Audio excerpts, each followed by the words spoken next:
Donc je suis Benjamin Blavier, je suis directeur responsabilité et innovation sociale de SFR, donc au sein de la direction générale ressources humaines.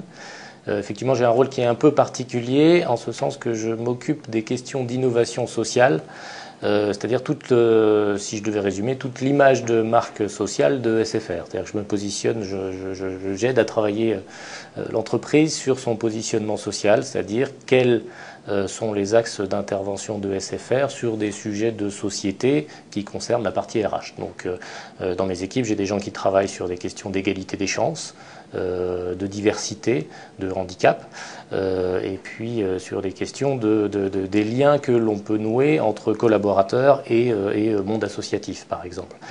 Donc voilà un peu le périmètre d'action, et puis j'englobe aussi, bien sûr, toute la partie relations école, dont l'apprentissage, puisqu'on sait que, évidemment, les aspects de responsabilité sociale et d'innovation sociale peuvent être prédominants sur ces thèmes-là.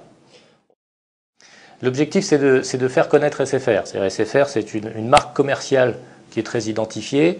Par contre, c'est une entreprise qu'on ne connaît pas. Et ça, on en a conscience. C'est-à-dire je ne dirais pas qu'on souffre, mais on a, par rapport à d'autres entreprises qui sont beaucoup plus installées dans le paysage français, on a un déficit d'image. Voilà. Personne ne sait quel est l'employeur SFR, quels sont les métiers de SFR, personne ne sait quelles sont les valeurs de SFR et de ses collaborateurs. Et donc l'objectif, c'est aussi de faire connaître ça. C'est-à-dire qu'on veut faire découvrir au public que finalement SFR, oui, c'est une marque commerciale, mais derrière, il y a une entreprise et que cette entreprise, elle a des habitudes, des valeurs, des modes de fonctionnement, des équipes, des métiers qui sont extrêmement riches.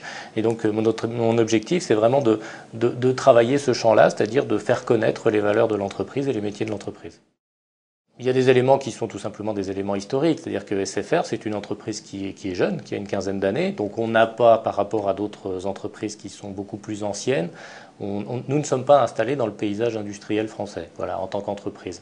Si je vous cite Danone, si je vous cite L'Oréal, vous saurez mettre un contenu en termes d'image, de valeur, alors à tort ou à raison, mais vous aurez une image, un aperçu de ce que c'est.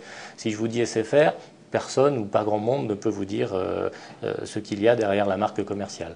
Donc les raisons, elles sont essentiellement historiques. Je pense que le peu d'ancienneté de l'entreprise fait que c'est une entreprise qui n'est pas connue.